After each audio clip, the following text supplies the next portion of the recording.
Efesus pasal 2, hari Rabu tanggal 20 Mei 2026. Semuanya adalah kasih karunia.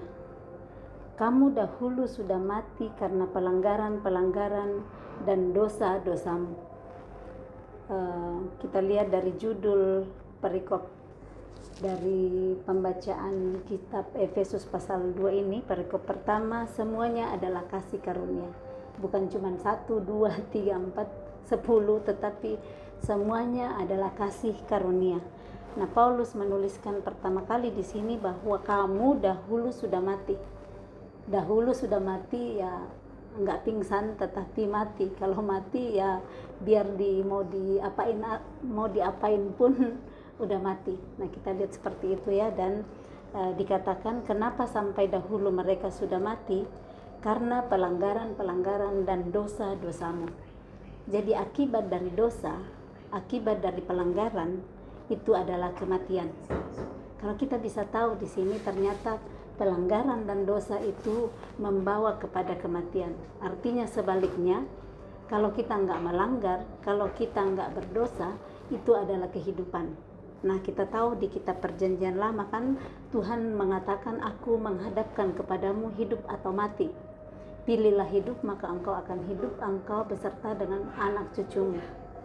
Kalau kita nggak pilih hidup, ya ada kematian.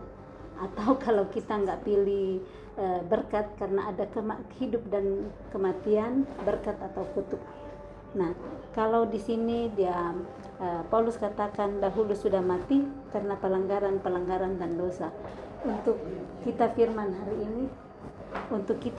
hari ini adalah mengatakan untuk mengajar kita ya, mengajarkan bahwa pelanggaran dan dosa-dosa itu akan membawa kepada kematian.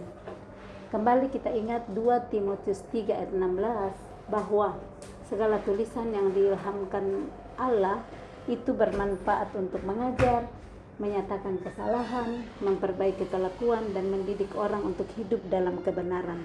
Nah, kalau hari ini tulisan yang diilhamkan Allah melalui Rasul Paulus kepada jemaat di Efesus itu membukakan kepada kita bahwa kematian itu disebabkan oleh pelanggaran-pelanggaran dan dosa-dosa.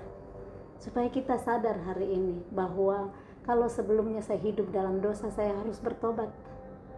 Saya perlu jauh meninggalkan dosa-dosa yang kita hidupi sebelumnya. Nah, kalau bilang tapi susah sekali, sudah lama saya mau mencoba menjauhi dosa, tapi kok saya nggak bisa, karena masih mengandalkan kekuatan sendiri.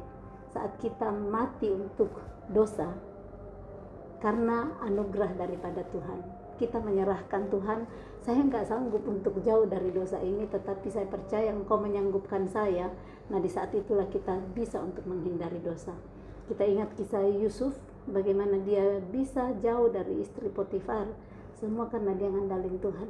Nah, kalau sekarang ada yang bilang, saya nggak bisa jauh dari rokok, saya nggak bisa jauh dari minuman keras, saya nggak bisa jauh nonton yang porno-porno, nggak bisa jauh dari bohong, karena masih hidup dituntun oleh daging. Kita kan udah baca sebelumnya, hidup oleh roh atau hidup oleh daging.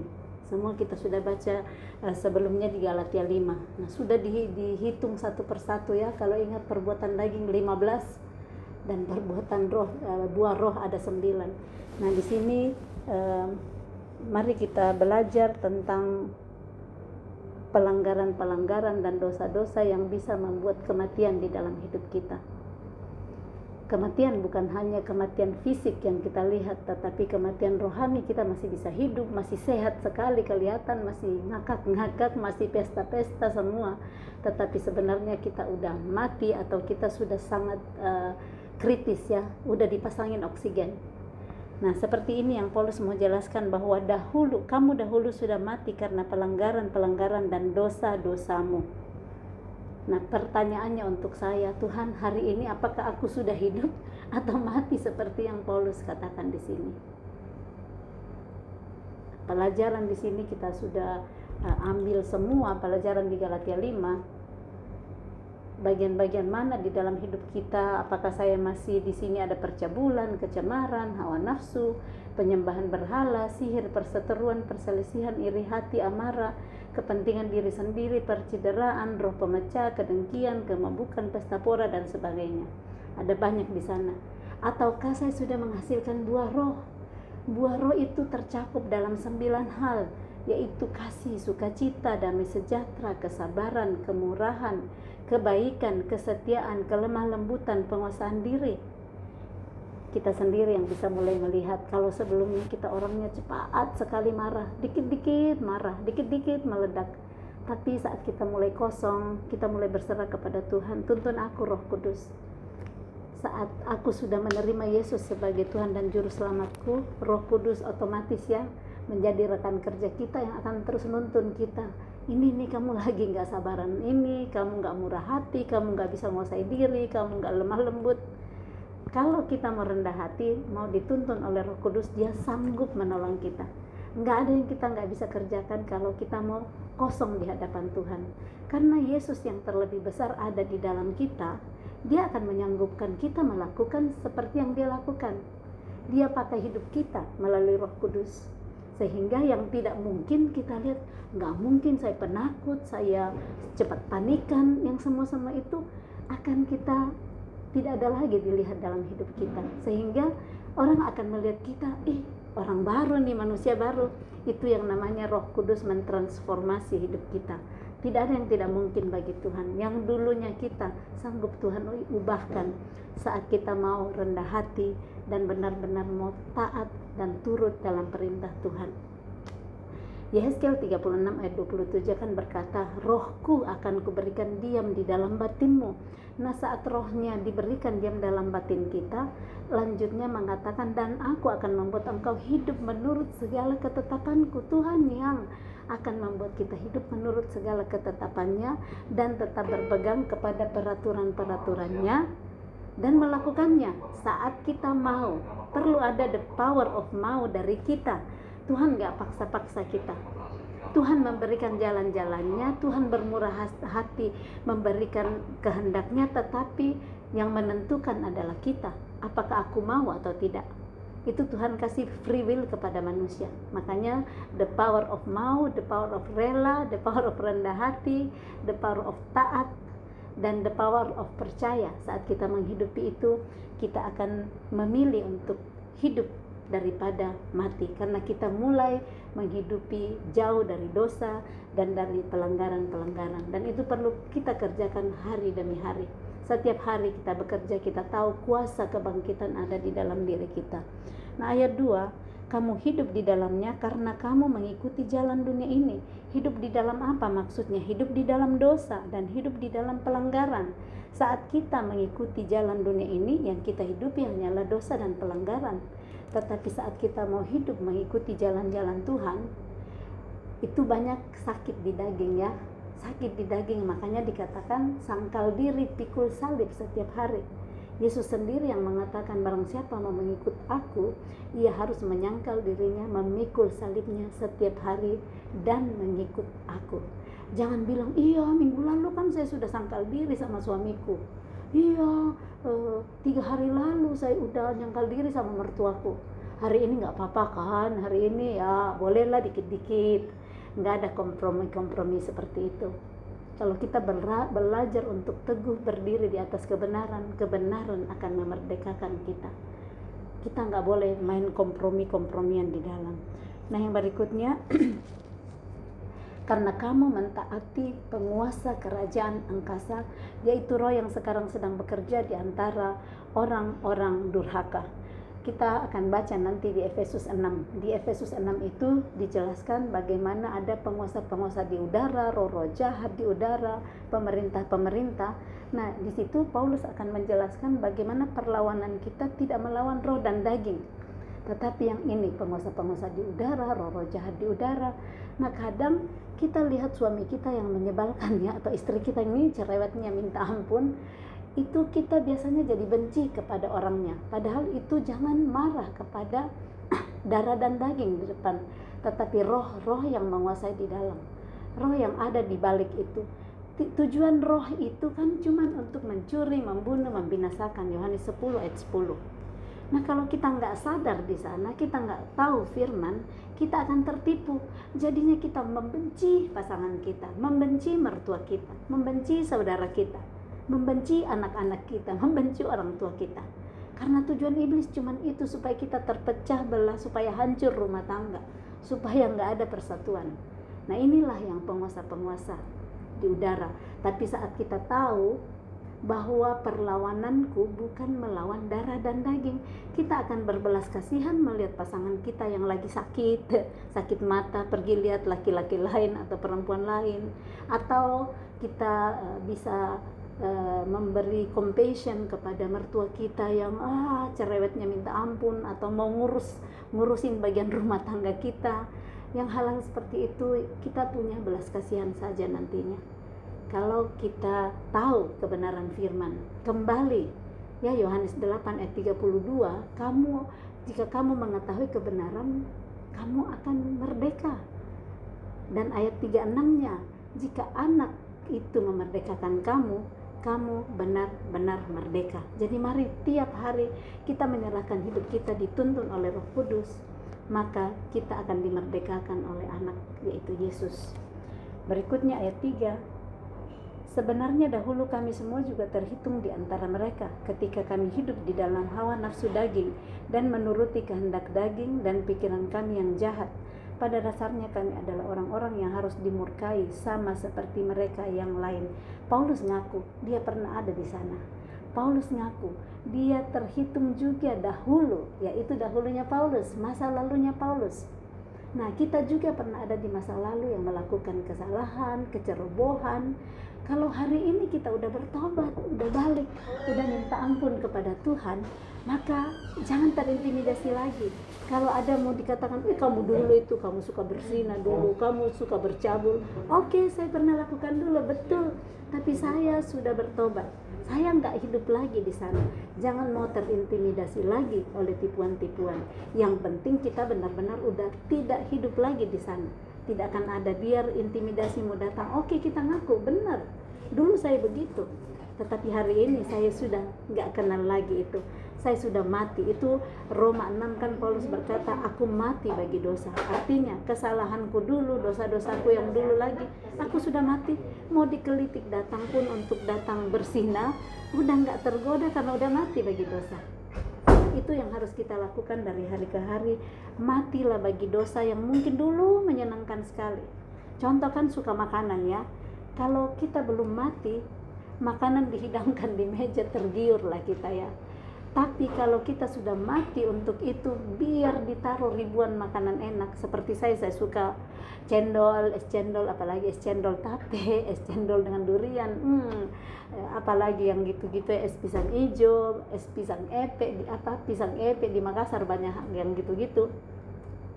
Saya bisa sekali kalau di depan, biar udah kenyang sekali masih mau makan. Tapi kalau saya sudah mati bagi dosa itu, biar mau diapain pun di depan enggak tergoda karena udah mati. Ya, kalau orang mati biar digelitik apapun telinganya pakai bulu ayam kan. Kalau orang pingsan biasa ditaruh bulu ayam di telinga atau diciumin minyak kayu putih ya, biar terbangun lagi. Kalau baru pingsan bisa bangun lagi. Makanya hati-hati yang baru pingsan dari dosa. Kalau cuma pingsan ditawar-tawarin lagi, bisa bangun kembali. Ada kan yang kita lihat di sekitar kita, orang yang kelihatannya udah bertobat, kambuh lagi karena baru pingsan. Tapi kalau sudah mati, nggak akan bisa lagi. Nah, mari kita belajar, matikan diri kita terhadap dosa. Dosa apapun yang dulu mungkin pernah membuat kita terjatuh, tapi Tuhan sanggup untuk nolong kita mati bagi dosa. Tapi kekuatan sendiri impossible, nggak mungkin dengan kekuatan sendiri. Hanya kasih karunia. Makanya judul perikop ini semuanya adalah kasih karunia. Oke, kita lanjut. Ayat yang keempat. Tetapi Allah yang kaya dengan rahmat. Allah kaya dengan rahmat, nggak miskin itu ayat Allah dengan rahmatnya. Ratapan 3 ya, ayat 22 berkata, tak berkesudahan kasih setia Tuhan, tak habis-habisnya rahmatnya, selalu baru setiap pagi, besar kasih setianya. Tak habis-habisnya rahmatnya karena dia kaya dengan rahmat. Nah, ini dituliskan bahwa Allah yang kaya dengan rahmat, oleh karena kasih-Nya yang besar yang dilimpahkannya kepada kita, telah menghidupkan kita bersama-sama dengan Kristus. Sekalipun kita telah mati oleh kesalahan-kesalahan kita, oleh kasih karunia kamu diselamatkan. Dan di dalam Kristus Yesus, Ia telah membangkitkan kita juga dan memberikan tempat bersama-sama dengan Dia di sorga. Nah, jadi di sini Allah yang kaya dengan rahmat-Nya, oleh kasih-Nya yang besar, kasih itu dilimpahkan kepada kita yang seharusnya kita sudah mati karena kesalahan-kesalahan kita. Tetapi karena rahmat-Nya yang besar itu, dengan kasih-Nya, Dia telah menghidupkan kita bersama-sama dengan Kristus. Makanya kalau Kristus tidak dibangkitkan dari antara orang mati, sia-sialah kepercayaan kita. Kita mau percaya seperti apapun, tapi kalau Kristus nggak dibangkitkan dari antara orang mati, sia-sia kepercayaan kita. Tetapi Yesus yang kita percaya adalah Yesus yang telah bangkit dari antara orang mati, dan kepercayaan kita tidak pernah sia-sia. Yang berikut ayat yang ke-6, dan di dalam Kristus Yesus Ia telah membangkitkan kita juga dan memberikan tempat bersama-sama dengan Dia di sorga. Ini janji iman, bahwa kalau kita percaya kepada Yesus, percaya dengan sungguh-sungguh, bukan cuma di mulut. Karena bisa saja saya di mulut pakai kalung salib, pakai semua atribut salib, semua dari gelang, dari apa, semua salib di mana-mana, tetapi cuman atribut. Itu cuman polesan-polesan. Tetapi kehidupan saya tiap hari nggak mencerminkan tentang Kristus, itu sama saja dengan bohong. Nah, ini yang maksudnya di sini, bahwa kita telah di dalam Yesus Kristus, Ia telah membangkitkan kita juga. Kita sudah mati, manusia lama kita mati, dan kita diubahkan dari hari ke hari. Dan perubahan itu perlu kita kerjakan. Pengerjaannya bukan Tuhan sendiri yang kerjakan, kita harus bekerja sama dengan Tuhan, dengan tuntunan Roh Kudus melalui firman-firman-Nya yang diajarkan kepada kita setiap hari. Ayat yang ke-7, supaya pada masa yang akan datang Ia menunjukkan kepada kita kekayaan kasih karunia-Nya yang melimpah-limpah sesuai dengan kebaikan-Nya terhadap kita dalam Kristus Yesus. Jadi supaya di masa yang akan datang, jadi belum di sini, masa yang akan datang, Ia menunjukkan kepada kita kekayaan kasih karunia-Nya. Betapa kayanya itu kasih karunia Tuhan yang melimpah-limpah sesuai dengan kebaikan-Nya terhadap kita dalam Kristus Yesus. Mungkin hari ini kita belum lihat, tetapi besok kita lihat, wah betapa baiknya Tuhan dalam hidup kita. Betapa murah hatinya Tuhan, rahmat-Nya tak berkesudahan. Tetapi kalau hati kita dipenuhi dengan iri hati, kebencian, akar pahit, kasih karunia tidak kelihatan, karena cuma ketutup dengan yang pahit-pahit seperti empedu. Nah, kalau kita terbuka kosong, hal-hal kecil kita akan lihat, terima kasih Tuhan, kasih karunia-Mu begitu baik bagi kami. Ini saya sangat melihat kasih karunia Tuhan dalam mengurus mama. Kami dengan pertolongan Tuhan, mama bisa mendapatkan perawatan yang terbaik, dipertemukan dengan orang-orang yang luar biasa. Ini mama luar biasa, saya nggak percaya gimana Tuhan pertemukan satu kamar dengan pendeta, mama pendeta, anaknya pendeta. Karena kami ambil kelas di mana 2 orang di dalam, dan kemarin malam kami masuk.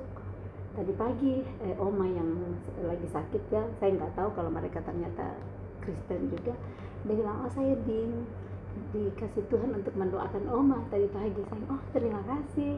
Jadi oma, dua-duanya oma, jadi oma mama saya dan oma ibu pendeta yang di samping mendoakan mama, boleh mendoakan mama. Dan sebelum masuk ruangan operasi tadi, beliau juga bilang, sini saya pegang lututnya, saya doakan. Dan saya ingat firman Tuhan yang diberikan, bahwa setiap perkataan yang keluar dari mulut Allah tidak akan kembali kepadanya dengan sia-sia, tapi akan melakukan apa yang diperintahkan kepadanya, dan akan membuat berhasil apa yang disuruhkan kepadanya. Bahkan oma dikasih ayat juga, ada firman Tuhan tadi yang dikasih, Mazmur 57 ayat 4 sampai 3 sampai 4, ya, luar biasa. Itu Tuhan memberi janji-janji kepada anak-anaknya tanpa kita tahu. Mana saya tahu akan dipertemukan Tuhan seperti ini, ya. Tuhan pertemukan dengan kisah-kisah sampai mama dibawa di rumah sehat. Saya bilang rumah sehat ya, tempat pemulihan dari yang sakit menjadi sehat. Dibawa di sini itu pun karena tuntunan Roh Kudus, karena nggak seperti ini yang kami rencanakan. Rencana kami beda. Kami mau pilih dokter yang lain, kami pilih rumah sehat yang lain, tapi Roh Kudus ngarahkan kami ke sini. Jadi betapa manisnya berjalan dalam tuntunan Tuhan. Mazmur 32 ayat 8 mengatakan bahwa aku akan menunjukkan kepadamu jalan yang harus kau tempuh.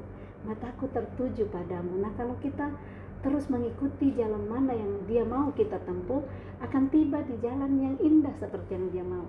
Dia akan pertemukan kita dengan orang-orang yang kita nggak pernah pikir sebelumnya. Nah, ini saya datang di sini dengan tuntunan Tuhan. Mama dioperasi hari ini ya. Jadi saya sambil membaca firman ini, mama masih dalam ruang operasi. Saya percaya malaikat-malaikat menolong tim dokter yang sementara mengoperasi mama. Dan luar biasa yang seperti ini Tuhan memberikan firman. Saya bacakan firman yang mama dapat tadi ya, yang ada tiga ayat, tapi yang saya ingat sekali Mazmur 57 ayat 3 dan 4. Aku berseru kepada Allah yang maha tinggi, kepada Allah yang menyelesaikannya bagiku. Luar biasa kan, menyelesaikannya, Allah yang menyelesaikannya. Ini untuk mama. Menyelesaikan apa? Udah selesai, udah terima kesembuhan untuk saya, udah selesai operasi, dan sudah diberikan jawaban sebelum masuk ruangan operasi. Betapa baiknya Tuhan. Dan di sini dikatakan bahwa kiranya Ia mengirim utusan dari sorga dan menyelamatkan aku. Tuhan yang ngirim sendiri utusan dari sorga, malaikat-malaikatnya untuk menyelamatkan kita saat kita mau terus untuk berserah kepada Dia, mengandalkan Dia, nggak ngandalin diri kita sendiri, nggak ngandalin kekayaan kita, nggak ngandalin orang-orang di sekitar kita, tetapi mengandalkan satu-satunya Dia. Yeremia 17 ayat yang ke-7 mengatakan, diberkatilah orang yang mengandalkan Tuhan, yang menaruh harapannya kepada Tuhan. Ya, kita lanjut dulu ayat yang sekarang ayatnya yang ke-8. Sebab karena kasih karunia kamu diselamatkan oleh iman. Ini singkat, coba kita baca ulang ya. Sebab karena kasih karunia kamu diselamatkan oleh iman. Jadi yang menyelamatkan kita adalah iman, tapi dari kasih karunia ya. Sebab oleh kasih karunia kita diselamatkan, tetapi kasih karunia itu lewat iman. Kita yang harus mengimani lebih dahulu. Kalau kita nggak ngimanin, bagaimana kasih karunia bisa terjadi dalam hidup kita? Karena kasih karunia itu bekerja dengan cara yang nggak kelihatan duluan gitu, masih belum kelihatan. Contohnya hari ini di depan mata kita, anak-anak kita masih memberontak, tapi kita sudah percaya Tuhan, kasih karunia-Mu sanggup untuk mengubahkan anak saya. Nah, kasih karunia itu kita imani oleh iman dari hari ke hari, sampai waktunya Tuhan ubahkan anak yang pemberontak di depan mata, tiba-tiba manis, tiba-tiba takut Tuhan, malah dia yang berbalik untuk ngajarin kita sebagai orang tua, "Ma, jangan gitu, Ma, harus begini dan harus begitu." Itu adalah Tuhan yang sanggup melakukan hal-hal yang mustahil saat kita percaya. Jadi oleh kasih karunia kita diselamatkan oleh iman. Jadi kita perlu mempunyai iman. Iman itu timbul dari pendengaran akan firman Kristus. Bagaimana kita bisa ada iman kalau kita nggak pernah baca firman Tuhan? Atau kita baca firman Tuhan dalam hati, pikiran melayang-layang ke tempat lain. Baca, oh ya saya baca 5 pasal per hari, yang penting saya sudah bilang baca 5 pasal, contreng, selesai. Saya pernah ngikutin di sana juga, 5 pasal, 10 pasal, 4 pasal, 3 pasal, 2 pasal. Yang penting saya melakukan kewajibanku, sudah contreng, beres deh. Tapi nggak ada apa-apa saya dapat. Jadi dari hari ke hari saya nggak bilang salah. Kita bisa baca dan berlalu satu Alkitab habis. Tapi adakah yang diajarkan kepada saya? Adakah kesalahan saya yang ditunjukkan? Adakah saya dituntun untuk memperbaiki kelakuan saya? Atau adakah saya dituntun untuk hidup dalam kebenaran saat saya baca firman? Karena kembali 2 Timotius 3:16 tadi itu, ada 4 hal yang Tuhan mau bentuk kita melalui pembacaan firman. Nah, jadi mari kita terus lapar dan haus akan kebenaran, supaya dari hari ke hari telinga kita mendengar tentang firman Kristus dan iman kita dibangkitkan untuk terus mempercayai Dia di dalam hal-hal yang tidak mungkin lagi di depan kita, tetapi kita tetap mau percaya.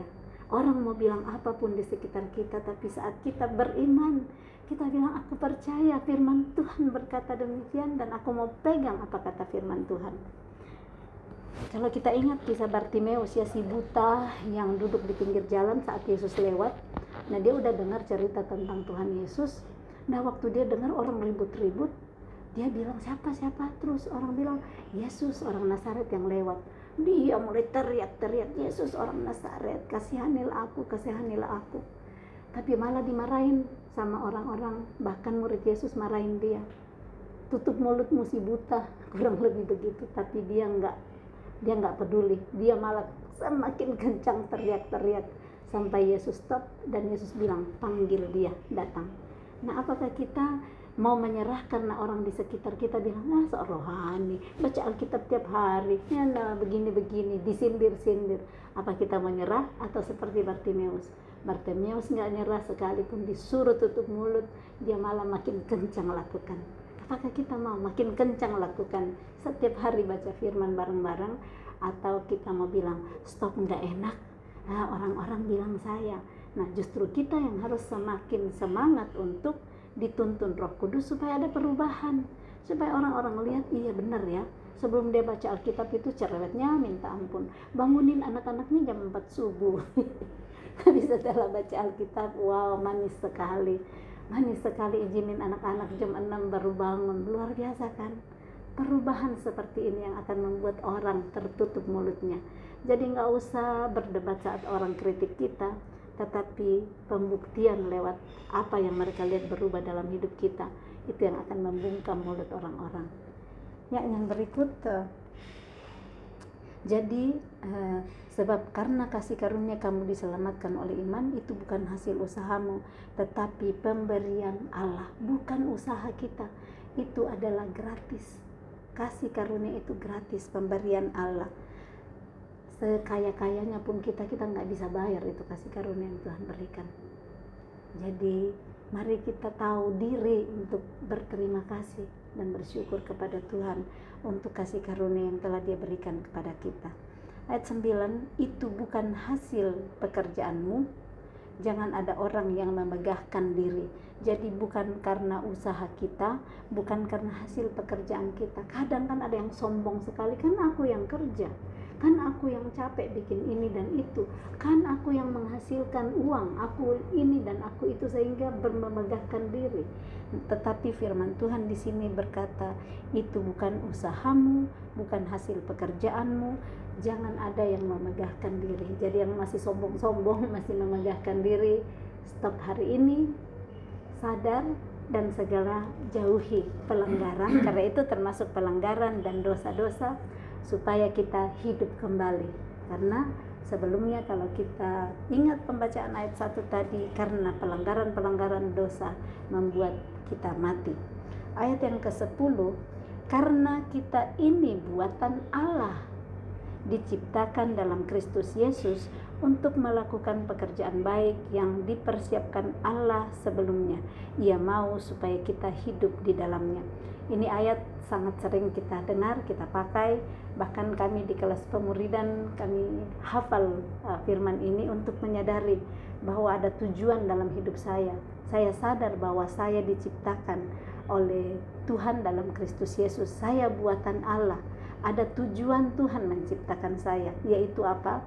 Untuk melakukan pekerjaan baik. Nah, pekerjaan baik itu apa? Tuhan udah persiapkan sebelumnya. Pekerjaan baik itu dari hari ke hari kita bisa lihat dalam kehidupan kita. Cuman kadang kita maunya pekerjaan baik menurut kehendak kita. Kita mau yang saya mau begini, saya mau begitu, tetapi bukan itu yang Tuhan tuntun. Makanya kita berusaha dengan sekuat tenaga kita supaya kita kerjakan pekerjaan baik yang menurut kita itulah pekerjaan baik. Padahal ada pekerjaan baik yang Tuhan sudah sediakan buat kita.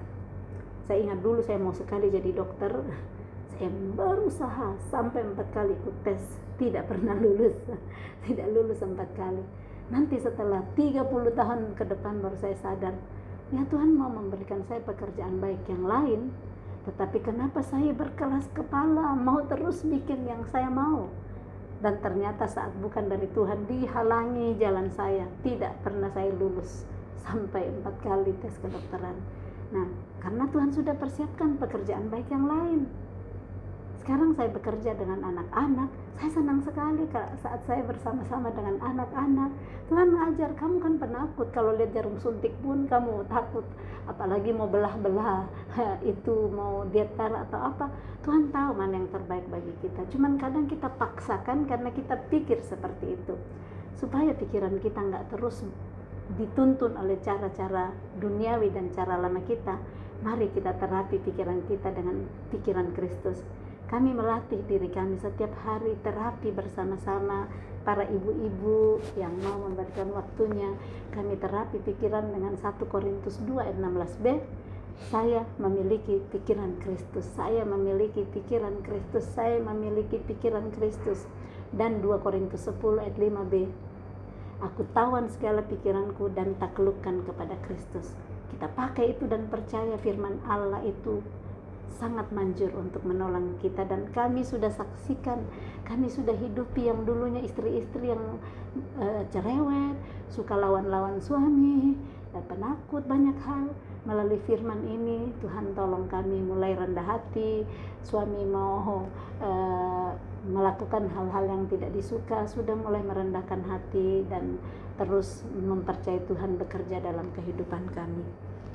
Nah, jadi pekerjaan baik itu Tuhan yang udah siapkan sebelumnya, dan Ia mau supaya kita hidup di dalamnya. Tapi kadang kita mau hidup dalam pekerjaan baik menurut saya sendiri. Nah, mari hari ini yang ciptakan kita adalah Dia, pekerjaan baiknya Dia sudah siapkan.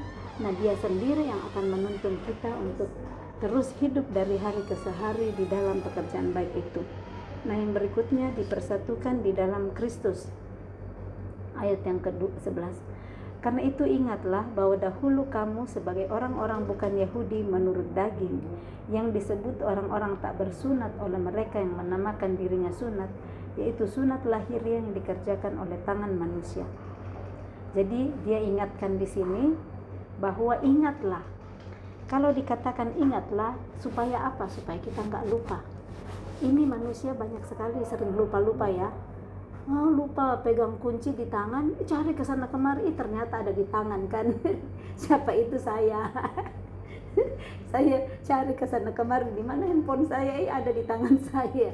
Jadi ada hal-hal yang kita lupa seperti itu, saking apa banyaknya yang kita pikirkan, saking banyaknya dipikir, ada di tangan, cari kemana-mana. Nah, ini Paulus bilang, karena itu ingatlah bahwa dahulu kamu sebagai orang-orang bukan Yahudi menurut daging, yang disebut orang-orang tak bersunat oleh mereka yang menamakan dirinya sunat, yaitu sunat lahiriah yang dikerjakan oleh tangan manusia. Jadi dahulu bukan orang-orang Yahudi secara lahiriah, tapi disunatkan oleh Tuhan supaya kita sadar, kita tahu diri di sana. Ayat 12, bahwa waktu itu kamu tanpa Kristus tidak termasuk kewargaan Israel dan tidak mendapat bagian dalam ketentuan-ketentuan yang dijanjikan, tanpa pengharapan dan tanpa Allah di dalam dunia. Tetapi sekarang di dalam Kristus Yesus, kamu yang dahulu jauh sudah menjadi dekat oleh darah Kristus. Jadi darah Kristus membuat kita yang dulunya jauh bisa menjadi dekat, yang dahulunya bukan anak menjadi anak, sehingga kita nantinya dikatakan di sini kita adalah anak-anak Allah saat kita mau untuk diadopsi. Kita adalah anak-anak adopsi daripada Tuhan.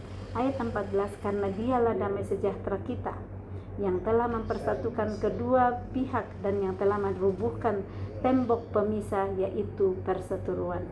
Sebab dengan matinya sebagai manusia, ia telah membatalkan hukum Taurat dengan segala perintah dan ketentuannya, untuk menciptakan keduanya menjadi satu manusia baru di dalam dirinya, dan dengan itu mengadakan damai sejahtera, dan untuk mendamaikan keduanya di dalam satu tubuh dengan Allah oleh salib, dengan melenyapkan perseteruan pada salib itu, Ia datang dan memberitakan damai sejahtera kepada kamu yang jauh dan damai sejahtera kepada mereka yang dekat. Karena oleh Dia kita kedua pihak dalam satu roh beroleh jalan masuk kepada Bapa. Demikianlah kamu bukan lagi orang asing dan pendatang, melainkan kawan sewarga dari orang-orang kudus dan anggota-anggota keluarga Allah, yang dibangun di atas dasar para rasul dan para nabi, dengan Kristus Yesus sebagai batu penjuru. Dari orang-orang yang tidak bersunat, yang tidak lahir secara lahiriah sebagai orang-orang yang dekat dengan Tuhan, tetapi karena kasih Bapa membuat kita bisa disebut juga anak-anak Bapa. Kita yang tidak bersunat ya, di dalam kepercayaan orang-orang Yahudi tidak lahir secara relasi darah, tetapi karena kasih Tuhan kita diadopsi. Jadi kita yang tidak sama itu dipersatukan. Kristus mempersatukan kita menjadi satu tubuh di dalam Dia, menjadi satu anggota. Gak ada lagi bilang, kamu kan dari adopsi. Benar-benar dikasihi Tuhan, gak dibeda-bedakan lagi Tuhan. Jangan kita merasa minder, saya cuma adopsi, anak adopsi. Tapi mari kita bersyukur, saya diadopsi, saya diterima jadi anak. Dan dengan mensyukuri itu, kita lakukan yang terbaik sebagai anak, supaya orang tua kita dihormati, dihargai kalau anaknya baik-baik. Nah, kalau anaknya pergi lakukan hal-hal yang mencuri, melakukan kejahatan, kasihankan orang tua, namanya orang tua yang tercoreng. Nah, kita sebagai anak-anak Kristus, mari kita melakukan yang terbaik supaya Kristus dipermuliakan melalui kehidupan kita.